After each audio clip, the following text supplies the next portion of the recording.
আমাদের আল্লামার মৃত্যু কি স্বাভাবিক হয়েছে নাকি এটা পরিকল্পিত মেডিকেল কিলিং ছিল?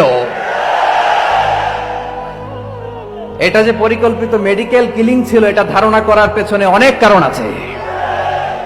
তিনি আধিপত্যবাদের বিরুদ্ধে সোচ্চার ছিলেন, ফ্যাসিবাদের বিরুদ্ধে সোচ্চার ছিলেন, রাজনৈতিক প্রতিহিংসার শিকার ছিলেন। এজন্য এটা মেডিকেল কিলিং হতে পারে এ ধারণা আমরা করতেই পারি। আওয়াজ করে বলেন ঠিক কিনা? যে সময়টা আমরা কাটাচ্ছি এত সুন্দর সময় বাংলাদেশ আর পাবে না। আমাদের জন্মের পর থেকে এরকম চমৎকার সময় আমরা পাই নাই। এটাই আসল সময়। আমরা ইন্টারিম গভর্নমেন্টের কাছে দাবি জানাই, উচ্চতর তদন্ত কমিটি করে এটা কি হত্যাকাণ্ড ছিল নাকি স্বাভাবিক মৃত্যু ছিল এই রিপোর্ট গণমানুষের কাছে প্রচার করে জানাতে হবে। এই দাবির সাথে কি সবাই আপনারা একমত? কারা কারা একমত হাত তুলে দেখান।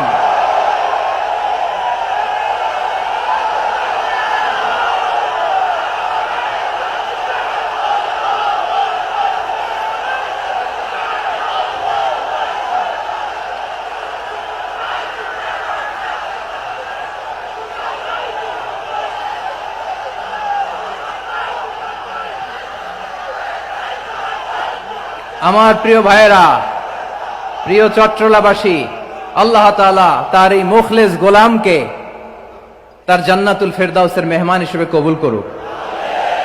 তার জীবনের সকল খেদমাগুলোকে কবুল করুক। জান্নাতুল ফেরদাউসের আলা মাকামে তাকে মেহমান হিসেবে কবুল করুক।